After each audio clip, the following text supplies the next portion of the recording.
Queridos, eu quero contar para vocês a experiência que me fez chegar a esse texto que nós vamos estudar hoje. Um texto que eu não ia pregar, mas ao longo da semana eu senti no coração e foi uma semana realmente corrida, mas não tive outra opção senão pregar esse texto aqui. Essa semana, na semana passada, na verdade, eu estava preocupado com a documentação da igreja. Eu entreguei os documentos na terça-feira e na quarta-feira não havia resposta. Na quinta-feira não havia resposta. E preocupado, decidi sair para caminhar. Tenho saído para caminhar todos os dias aqui no condomínio. E no dia anterior dessa experiência que eu vou contar para vocês, eu saí para caminhar ouvindo a trilha sonora do filme do Forrest Gump. Que o filme é bom e a trilha sonora é ainda melhor. Fenomenal. Músicas das décadas de 60 a 80, só musicão. Então, no dia anterior, tinha saído para caminhar ouvindo essa trilha sonora.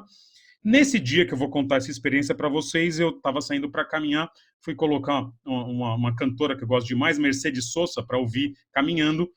Coloquei ali no meu programinha de música, e só que eu esqueci de apertar o play dessa nova trilha. Então, conforme eu saí para caminhar, começou a tocar a música do dia anterior, que era da trilha sonora do Forrest Gump. E começou a tocar uma música, é um CD duplo, então era muita música, mais que uma caminhada que eu faço. Começou a tocar uma música que eu nunca tinha ouvido, a música de uma banda chamada The Byrds. E a música, o nome dela é Turn, Turn, Turn. Então dá uma procurada, essa música é fenomenal. E a música, a letra dela é assim: há tempo para tudo debaixo do sol. Há tempo de plantar, há tempo de colher. Há tempo de rir, há tempo de chorar. Há tempo de nascer e há tempo de morrer. Há tempo, há ocasião, há turn para tudo debaixo do sol. Quando eu ouvi essa música, na hora identifiquei que se referia ao texto de Eclesiastes, capítulo 3. E entendi que nessa letra tão interessante, Deus também estava falando comigo através de uma banda e de uma música da década de 1960. Irmãos, os últimos anos na nossa igreja, na minha vida, tinham sido de muito trabalho e muita luta, de plantar, de semear, de regar, e anos de muita solidão. Guimarães Rosa, no seu livro Grande Sertão, Veredas, ele tem uma frase que ele diz que o capinar é sozinho. Observa que quando a gente tem trabalho duro para fazer, normalmente a gente está sozinho. E os tempos como pastor tinham sido de muita solidão. Nossa igreja com várias dificuldades ao longo dos anos, eu vou compartilhar algumas delas daqui a pouquinho no sermão. Mas o que essa música começou a me lembrar é que a partir do texto bíblico, sim, existe tempo de semear, existe tempo de lutar, existe tempo de capinar sozinho, mas existe também o tempo de colher, o tempo de desfrutar do trabalho, o tempo de se alegrar com as vitórias. E o mesmo Guimarães Rosa, que tinha dito que o capinar era sozinho, ele diz assim: o capinar é sozinho, mas a colheita é junto.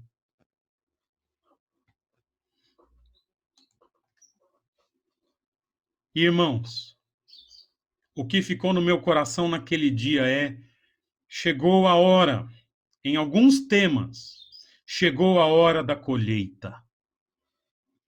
E eu quero compartilhar então com vocês hoje esse texto que lida com os tempos de Deus. Os tempos difíceis, os tempos de luta, mas os tempos bons e os tempos de vitória e os tempos de colheita. Por isso, abra comigo Eclesiastes capítulo 3, versículos 1 a 8. Um texto em que o autor, movido por Deus, escreveu essas linhas que são inspiradas por Deus. Diz assim, Eclesiastes capítulo 3, versículos 1 a 8. Para tudo há uma ocasião e um tempo para cada propósito debaixo do céu. Tempo de nascer e tempo de morrer. Tempo de plantar e tempo de arrancar o que se plantou. Tempo de matar e tempo de curar. Tempo de derrubar e tempo de construir. Tempo de chorar e tempo de rir. Tempo de prantear e tempo de dançar. Tempo de espalhar pedras e tempo de ajuntá-las. Tempo de abraçar e tempo de se conter. Tempo de procurar e tempo de desistir. Tempo de guardar e tempo de lançar fora. Tempo de rasgar e tempo de costurar. Tempo de calar e tempo de falar. Tempo de amar e tempo de odiar. Tempo de lutar e tempo de viver em paz. Irmãos, esse é um texto sobre a vida. E neste texto sobre a vida, nós vamos compreender como Deus age na vida, como Deus age no tempo. O texto diz: para tudo há uma ocasião e um tempo para cada propósito debaixo do céu. E eu estou dizendo que Deus está nesse tempo agindo. Aí você me fala, mas Pedro, Deus não é sequer mencionado no texto. De fato, a palavra Deus não é mencionada no texto. Mas Deus está pressuposto no texto. Observe comigo aqui, quando ele diz: para tudo há uma ocasião. O que o Eclesiastistas aqui, quem escreveu Eclesiastes, o que Salomão está dizendo aqui, é que essa ideia em que para tudo há uma ocasião, dá a ideia de que o tempo na vida, ele tem propósito. Porque ocasião indica ordem. Essa palavra para tudo é uma ocasião me dá a ideia de que na vida tudo tem uma ordem e tem um propósito. Vamos falar primeiro de ordem aqui. Então, por exemplo, como para tudo há um tempo, a vida tem os seus horários. Tudo organizado. 7 horas da noite vai estar escuro hoje. Aconteça o que acontecer, vai estar escuro hoje. Tudo tem uma ordem. O mar tem um limite, uma ordem até onde ele vai. Mesmo na ressaca, ele não chega até Atibaia. A noite tem sua função. O mundo é ordenado. O tempo é ordenado. E se tudo é ordenado, a pergunta que fica é: quem ordenou? Isso há uma resposta bíblica possível. Deus ordenou. A vida tem seus ciclos de nascimento, crescimento, reprodução, morte. As estações têm seus ciclos. E nisso há a sabedoria divina. Isso não aconteceu por acaso. E Deus está nisso. E o versículo ainda diz: e um tempo para cada propósito. Ou seja, tudo isso que acontece ordenadamente, além disso, tem propósito. A gente, inclusive, vai lidar com isso mais tarde, daqui a pouco no texto. Mas por trás desses elementos da vida, ordem e propósito, só pode existir Deus. Por isso Deus está pressuposto nesse texto aqui. E Deus, ele é o Senhor do tempo. E ele está em cada ocasião, cada propósito. E Deus, esse Senhor que coordena a vida dos seus. E nesse texto que fala sobre o tempo, há 3 princípios que eu quero chamar para vocês, de 3 lembretes sobre o que é o tempo. Eu não sei se todo mundo sabe, né? Eu trabalhei de papelaria. Todo mundo sabe o que é um post-it. Post-it é isso daqui, ó. É um bloquinho de coisas que... folhinhas que elas têm uma colinha aqui. Vou roubar uma aqui, tá, filha? Depois eu te devolvo. Ela tem uma colinha aqui em cima e você gruda em algum lugar. Se você quer fazer algum lembrete, então você pega um pedacinho desse papel. Então, eu quero fazer para vocês hoje, lidar com vocês hoje, para lembrar esses princípios sobre o tempo, como se você fosse escrever 3 pequenos post-its, 3 bilhetinhos sobre o tempo, para eu e você lembrarmos como é o tempo na perspectiva divina.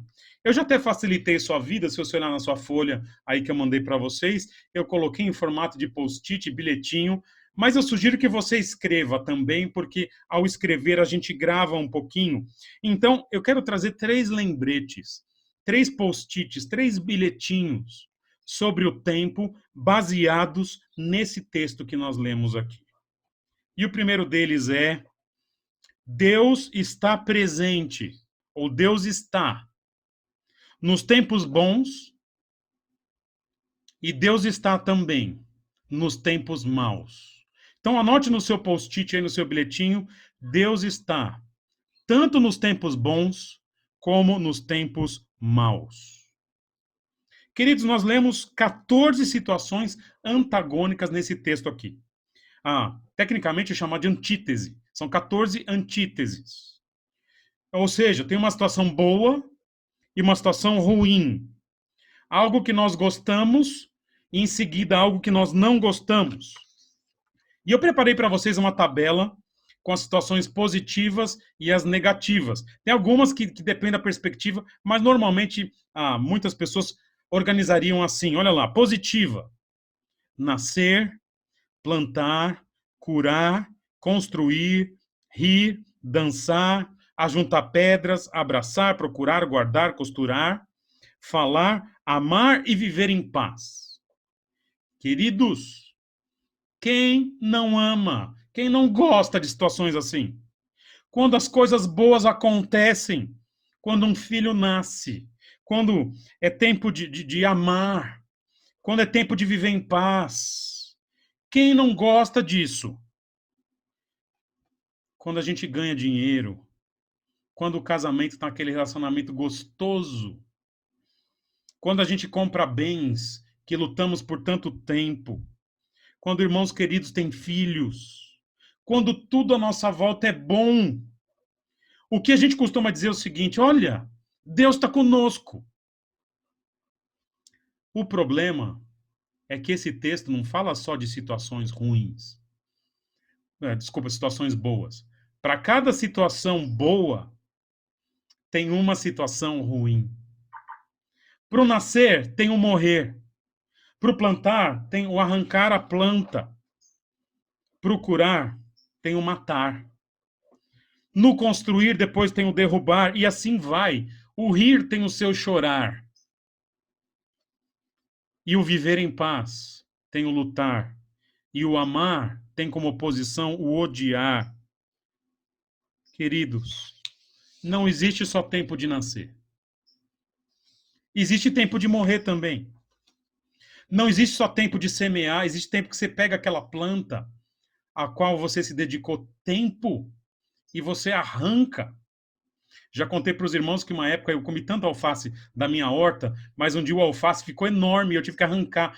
Eu quase chorei na hora que eu arranquei minha alface. Queridos, há tempo de tanta tristeza que a gente chora até molhar a camisa. Há tempo de desistir às vezes. E às vezes a gente tem que desistir de alguns sonhos que nós sonhamos a vida toda e Deus simplesmente diz: não, esse sonho que você tem não é para você. Há tempo de rasgar coisas do passado. E há tempo, às vezes, de ficar quieto quando o que nós gostaríamos de fazer seria falar. E há tempo até de odiar. Tem coisas que precisam ser odiadas. Há tempo em que a gente acorda de manhã e tudo que a gente pode fazer é lutar.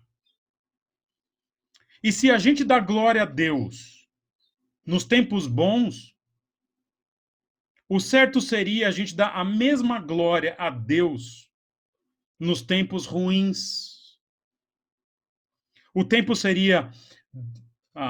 o certo seria dizer: Deus fez o tempo bom, mas Deus fez também o tempo ruim.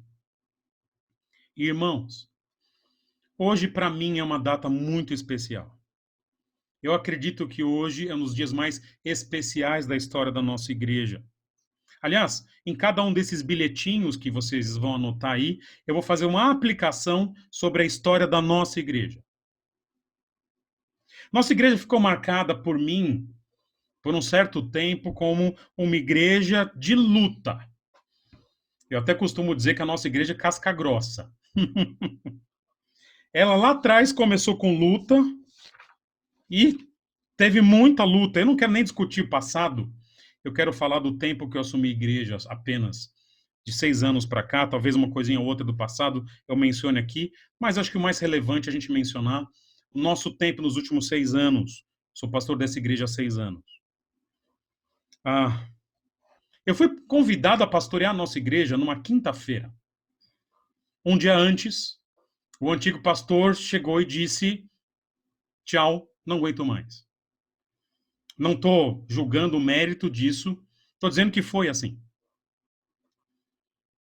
E quando a igreja, há 6 anos, mudou, teve a transição pastoral, a igreja estava desanimada, com divisões internas, muito perceptíveis para mim à época. Algumas pessoas mal conversavam entre si. Uma igreja que vinha de uma época de muitos eventos, mas pouca profundidade bíblica. Pouca gente trabalhando, muita gente saindo da igreja. Eu me lembro de um casal que frequentava a nossa igreja, que me criticou eventualmente, criticou a nossa igreja, porque falou: vocês não têm nenhuma programação além das necessárias, é inaceitável isso. E eu pensando comigo: meu caro, a nossa igreja está na UTI, querido, você quer que ela corra 20 quilômetros? Calma. Foi algo que eu não falei à época, deixei o casal sair. Muitos irmãos com sérias desconfianças quanto à mudança de liderança, o que é justo. A gente sabe, mudança de liderança nunca sabe o que vai vir. E eu me lembro que naquela terça-feira em que nós fizemos a cerimônia de transição pastoral, antes de começar o culto da transição pastoral, uma família da igreja, uma pessoa de uma família da igreja chegou para mim e disse: Pedro, hoje nós estamos saindo da igreja. E eu me lembro que foi o meu primeiro teste como pastor, foi antes de assumir, inclusive. E eu falei: sem problemas, Deus abençoe, pode sair. E várias famílias, de fato, saíram da igreja naquele momento. E muitos saíram simplesmente porque não queriam uma nova liderança. Outros saíram sem avisar, avisaram depois que eu os procurei. Outros saíram reclamando, outros saíram bem. E foram tempos de muita luta. Foi tanta luta naquele começo que logo que a gente assumiu em 2014, nós fomos assistir a Copa do Mundo juntos. E aquele foi o ano do 7-1 que nós assistimos juntos na igreja. E eu até hoje lembro das crianças chorando depois do 7-1. Foi um trauma, né? Tivemos, nos primeiros anos, processos disciplinares grandemente dolorosos. E quantas caminhadas noturnas com a Molly, nossa cachorrinha, em que, aos prantos, em oração, eu saí para caminhar, só eu e a Molly, chorando problemas da igreja, dificuldades minhas com a igreja. Quantas noites de sono não dormidas. Surgiram lutas depois, quando a nossa igreja ficou independente. Não quero mencionar aqui, mas os irmãos sabem as nossas lutas e dificuldades. E aquele momento foi de muito choro, por um lado, para a nossa igreja, os irmãos sabem, mas foi um momento de um grande alívio também, como Deus conduziu as coisas e como estamos hoje. E culminou nesse processo que,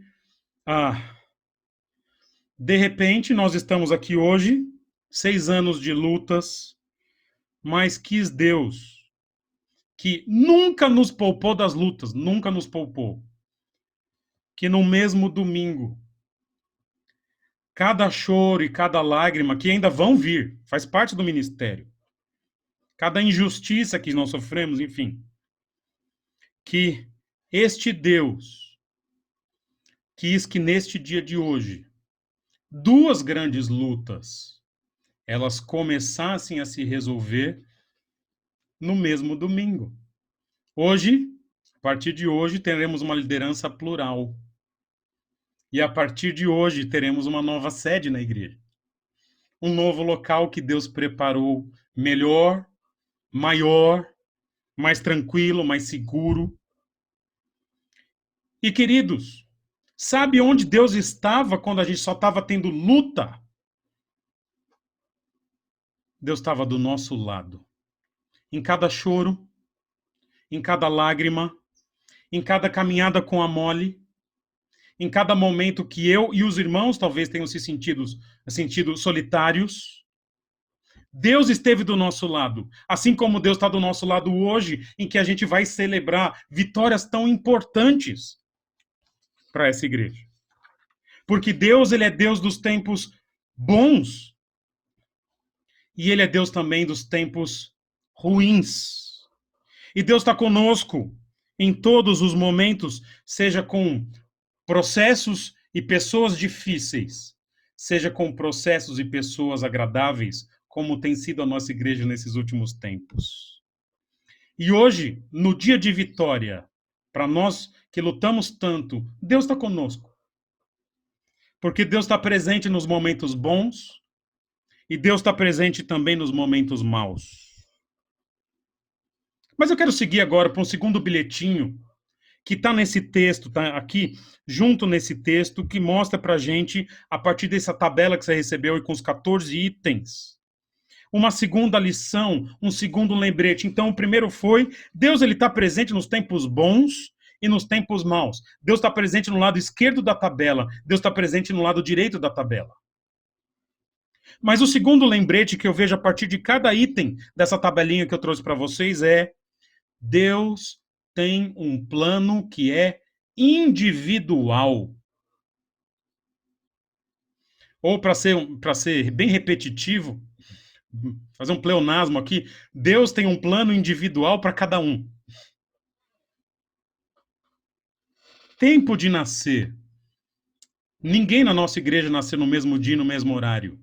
Até pessoas fortes fazem aniversário no mesmo dia. Certo, João Palombello?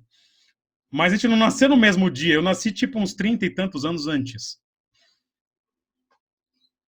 Tudo nessa lista aqui acontece num tempo individual. Até quando irmãos gêmeos nascem, eles não nascem sequer na mesma hora. Nasce primeiro um, depois o outro. Porque Deus tem um tempo individualizado. E observem, irmãos, Deus não lida conosco no atacado. Deus lida conosco no varejo. Melhor, Deus lida conosco no âmbito do indivíduo. Os irmãos sabem que eu dou muita ênfase na escritura, tudo aquilo que é comunitário, porque a Bíblia dá ênfase no comunitário. A oração é do Pai Nosso. Habite ricamente em vós a palavra de Cristo, ou a paz de Deus, que excede todo entendimento, guardará o vosso coração. A Bíblia é muito comunitária. Mas quando a Escritura fala de Deus tratando da gente, ele diz assim, ela diz, o Senhor é meu pastor. É no indivíduo.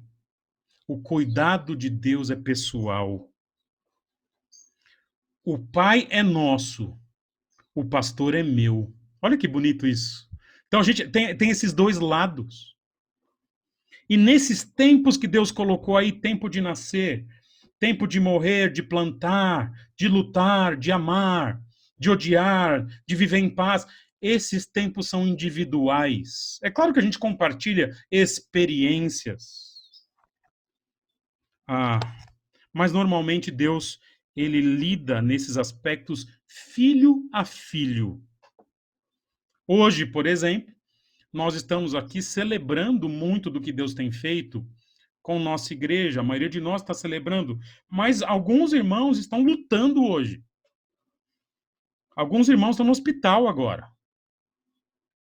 Porque o tempo é individualizado.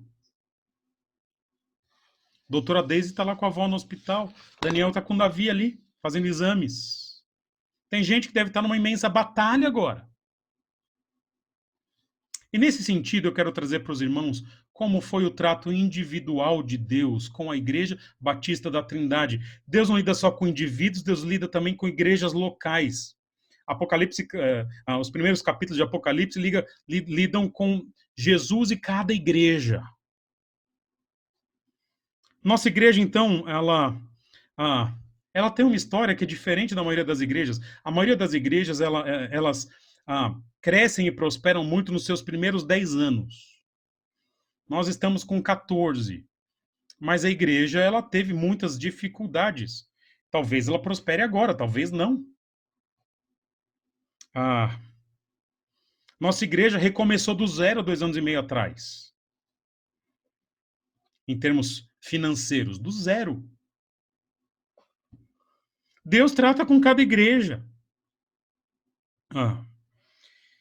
E quis Deus que depois de 14 anos nós tivéssemos hoje um dia em que teremos uma liderança dupla na história da nossa igreja, que nós nunca tivemos. Por isso, irmãos, em história de igreja, cuidado com comparações. Uma vez um determinado pastor disse o seguinte sobre a nossa igreja. Bem naqueles momentos mais turbulentos de 5, 6 anos atrás, ele disse o seguinte: tem alguma coisa errada com aquela igreja é a nossa. E ele tem alguma coisa errada porque aquela igreja não cresce. E eu penso que aquele homem, tão experiente, talvez nunca tenha percebido a individualidade de Deus com o trato de cada igreja. Porque, de fato, tem igreja que não cresce. E esse é o trato de Deus com aquela igreja. Qual é o problema? A nossa cresceu, mas não precisava crescer para ser o trato de Deus com a igreja. Aliás, desculpa falar, a melhor igreja que eu já conheci na minha vida, que a gente tem que comer muito capim ainda para chegar perto deles, nunca passou de 30 membros, ok? A melhor, desculpa, não é 30 membros, 30 frequentadores. A melhor igreja que eu já conheci na minha vida, a igreja mais crente, pessoas mais amorosas, bíblica e tudo mais, 30 pessoas. Tá lá até hoje com 30 pessoas. E tem igreja que cresce demais, e eu não tenho a menor inveja. A gente costuma dizer o seguinte: quando uma parte do corpo cresce sem função, o nome disso não é crescimento, o nome disso é câncer. Então, às vezes, tem igreja que cresce, mas não é bom. E há outras que Deus estabelece o tempo de acabar. Irmãos, a melhor igreja do Novo Testamento, a igreja de Antioquia, melhor igreja, não tem nenhuma igreja no Novo Testamento comparável a Antioquia, com a vitalidade e tudo mais. Se você for hoje para Antioquia, é uma cidade muçulmana, não tem mais igreja lá. Um dia, alguém foi na última reunião de Antioquia e Antioquia acabou. Por que é assim? Porque Deus lida com cada um de forma individual, ele lida com as circunstâncias de forma individualizada. Eu acho engraçado hoje, algumas igrejas que crescem e tudo mais, eles começam a fazer programas de visitas pastorais. Então, convida pastores para fazer um estágio lá de algum tempo, uma semana, um dia, um fim de semana, enfim, para conhecer como que aquela igreja funciona. Normalmente são igrejas grandes, tem várias igrejas que fazem isso, para outros pastores aplicarem nas suas igrejas o modelo que eles estão vendo ali. E a minha resposta que eu tenho preparado hoje, ainda não consegui dar para ninguém, mas vai ser pública agora, nossa, que legal, eu vou na sua igreja saber o que vocês fazem. Passo ali o tempo que for necessário. A única condição é você vai na minha igreja ver como a gente faz. Porque o mesmo Deus que implantou a sua igreja implantou a minha. Não? Aí você vai lá, passa uma semana com a gente, participa do culto virtual, vai lá, faz mutirão, né? E vai ver como funciona, porque a igreja de Deus do mesmo jeito. E essa é a segunda frase para o seu post-it aí para lembrar. O tempo de Deus, ele é individual. Então, veja comigo, Deus é Deus dos tempos bons e Deus é Deus dos tempos ruins. E esse tempo de Deus, ele é diferente para cada pessoa e para cada igreja local. E, finalmente, o último princípio, o último bilhetinho para você anotar, vem do versículo 1. Para tudo há uma ocasião e um tempo para cada propósito debaixo do céu. O último bilhetinho é: nesses tempos que podem ser bons ou podem ser maus, nestes tempos que Deus separou para cada um individualmente, o texto diz: tempo para cada propósito. A ideia é que, nesses tempos, Deus sempre tem propósito. Queridos, Deus sempre tem propósito. Nada é por acaso. Para um Deus soberano não tem coincidência. As coisas na vida acontecem com propósito. E propósitos estabelecidos por Deus que às vezes a gente desconhece. Mas é interessante que a palavra usada aqui para propósito, ela é a mesma palavra para prazer no Antigo Testamento. Talvez na cabeça, então, de um judeu, enfim, quando a língua se desenvolveu, ah, quando alguém sabe o propósito de algo, parece que isso dá uma certa satisfação, um certo prazer. Saber que as coisas têm propósito alivia a nossa alma.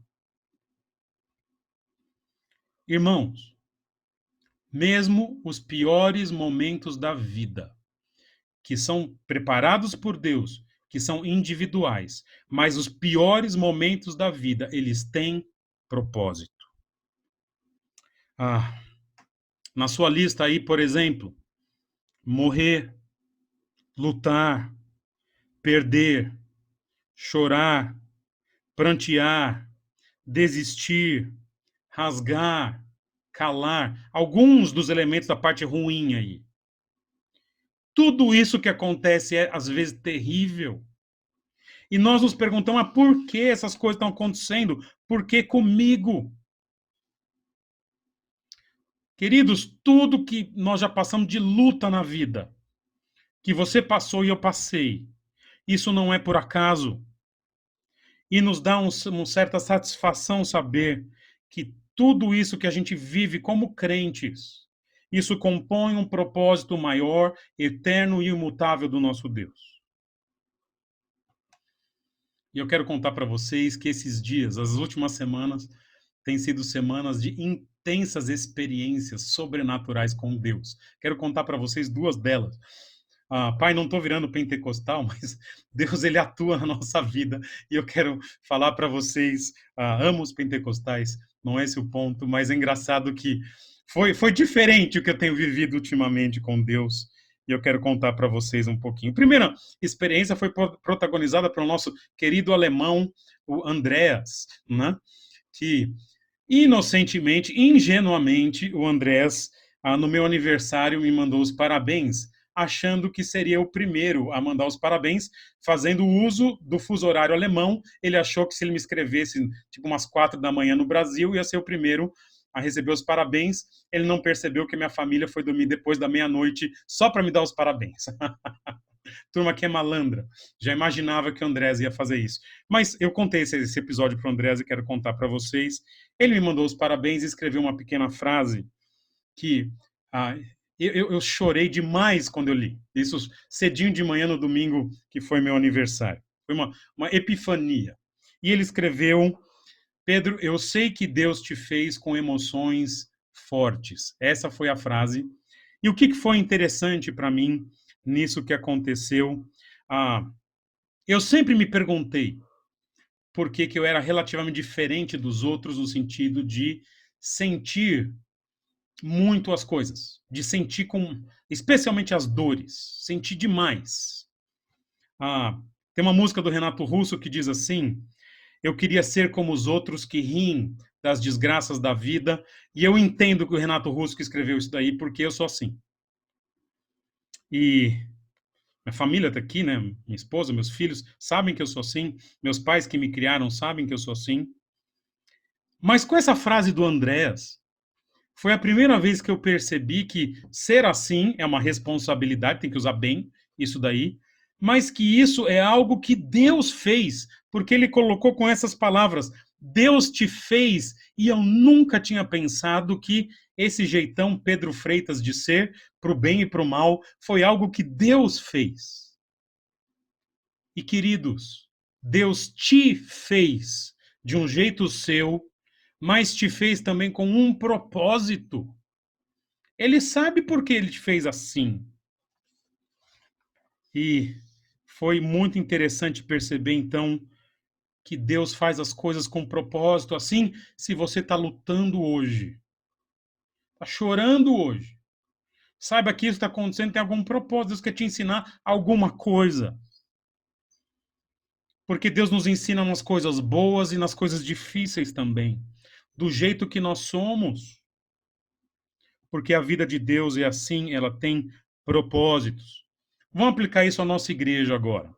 Ah, tudo que nós já passamos de dificuldade com o local que nós estamos, que não foi uma escolha dos irmãos da igreja, não foi, foi escolha da liderança da época. Eu estava junto, né? Foi uma escolha autônoma da liderança e nós tivemos nossas dificuldades com o local que nós estamos. Eu sempre falo para os irmãos, nós estamos num local que não tem uma janela.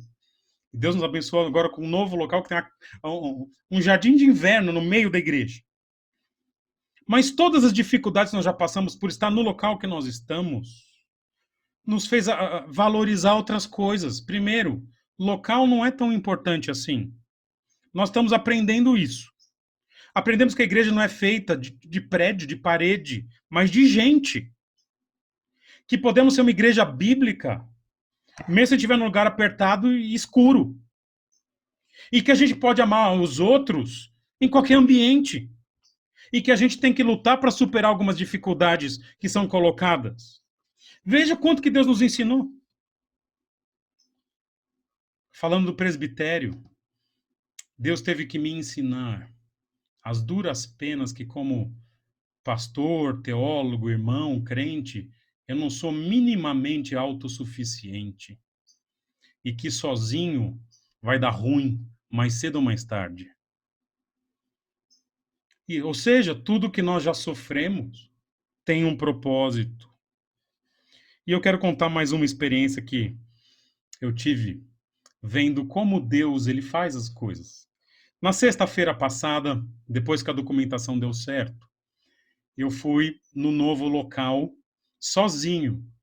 Então eram umas 6, 7 horas da noite, 6 horas da tarde, né? Tava escurecendo, e eu consegui pegar as chaves e já avisei a Dani aqui, mandei um zap para ela, falei, querida, vou pro novo local. E fui ali sozinho, de noite, já estava escurecendo, e demorei uma meia hora para achar onde liga a luz lá do novo local. O local é grande, os irmãos que estiveram lá sabem que não é tão simples. Achei o local e quando eu achei já estava escuro. E quando eu achei, só 2 lugares tinham luz, que é a garagem e o novo salão. E a garagem é a parede do novo salão que vai ser quebrada. E eu voltei ali para o salão pela garagem, encostei na parede da garagem e olhei o novo salão com a janela aberta. Quem esteve lá sabe o que eu estou falando, mas foi pela primeira vez, já tendo ido no local algumas vezes, eu tive um vislumbre do que vai ser o salão principal da igreja. E eu tive alguma experiência meio com Deus, assim, diferente, porque ao encostar na parede ali e perceber como ficaria o novo salão aberto, era como se eu visse a igreja funcionando com umas 150 pessoas, que é o que cabe ali, e os irmãos louvando a Deus, cantando a plenos pulmões e exaltando o nosso Deus. Eu fiquei até assustado ali, parecia real, não foi uma visão, nada, mas foi um vislumbre do que pode ser um novo local. Da mesma forma, esses dias aqui, eu acordei cedo já, com tudo certo também, e fiquei imaginando a gente arrumando a piscina que tem lá. O novo local tem piscina. E imaginei a piscina sendo usada para lazer, claro. Churrasco ali, tem local para a gente preparar uma churrasqueira, Flavião. Mas o que me veio à mente, né, nesse dia de manhã, que eu acordei cedo e fiquei pensando sobre o que Deus podia fazer conosco ali, não sei, me veio a ideia de uma fila de gente naquela borda da piscina, todo mundo sendo preparado para ser batizado ali naquela igreja. Isso é sonho de batista, né? Se fosse presbiteriano, teria sonhado com um copo d'água. Mas eu sonhei com uma piscina, né? E a piscina da igreja, imaginando talvez os nossos filhos. Agora foi meio presbiteriano, né? Mas não bebê, mas os nossos filhos professando a fé em Cristo, sendo batizados no local que Deus deu para a igreja funcionar, pessoas de fora confessando a Jesus Cristo como Salvador. Não sei se vai acontecer essas coisas. Mas o que eu sei é que Deus tinha um propósito nos diversos lugares que a nossa igreja já passou. Esse vai ser para mim, como membro da igreja, o terceiro local em que a nossa igreja se reúne. E em cada um deles, Deus teve um propósito. E agora Deus está nos tirando de um lugar e levando para outro, porque Ele tem um propósito. Talvez seja para sofrer, não sei. Acho que não, espero que não, mas mesmo se for, é propósito de Deus. Pode ser que a gente vá para um novo local e sofra perseguição, tenha a nossa fé testada. Pode ser que a gente vá para um novo local e a igreja cresça. Pode ser que a gente vá para um novo local e a igreja diminua. Mas o que eu sei é para cada item que vai vir na nossa história, Deus tem um propósito. Há propósito para cada coisa, para cada situação debaixo do céu. E assim, esses são nossos 3 bilhetinhos. Deus, ele está conosco nos tempos bons, mas está conosco nos tempos ruins também. Deus, ele tem um tempo que é individualizado. E Deus tem um propósito em cada momento. Esse que eu tinha para os irmãos. Pega esse seu bilhetinho, coloca na geladeira, coloca na sua carteira. Lembre disso que nós conversamos a partir desse texto. Em cada situação, boa ou ruim, da nossa vida e da vida da nossa igreja. Vamos orar. Senhor Deus, obrigado, porque o Senhor esteve conosco em cada lágrima, justa ou injusta, que nós choramos. Em cada situação de luta, situação difícil, o Senhor nunca nos abandonou. E obrigado que o Senhor está aqui hoje também, nos momentos de alegria e de vitória, que também não foram poucos. O Senhor trouxe pessoas para a nossa igreja, o Senhor converteu corações de pedra, o Senhor amadureceu muitos irmãos, amadureceu a liderança, está trazendo novos irmãos queridos. O Senhor está conosco também nesses momentos tão bons que nós temos vivido como igreja. Senhor, obrigado porque a gente tem essa percepção de que o seu tempo é individualizado. O Senhor não lida conosco no atacado. O Senhor conhece o dia que cada um foi concebido e nasceu. O Senhor sabe o dia da morte de cada um. O Senhor sabe a duração de tempo da nossa igreja. E, ao fazer tudo isso, ao individualizar o tempo, o Senhor tem também um propósito para nós em cada uma das situações. Nos ajuda a compreender esse propósito. E se a gente não compreender, nos ajuda a confiar de que o Senhor tem um propósito e, no fim das contas, Ele é o bem, o propósito é o bem daqueles que te amam. Obrigado por esse domingo tão especial. Mas, Senhor, dá vitória nas lutas que irmãos queridos estão travando neste momento, nos hospitais, nas dificuldades familiares, nas dificuldades financeiras, que o Senhor também esteja com eles, dando vitória e também manifestando o seu propósito em cada uma dessas lutas. É o que eu te peço, Senhor, e já te agradeço em teu nome. Amém.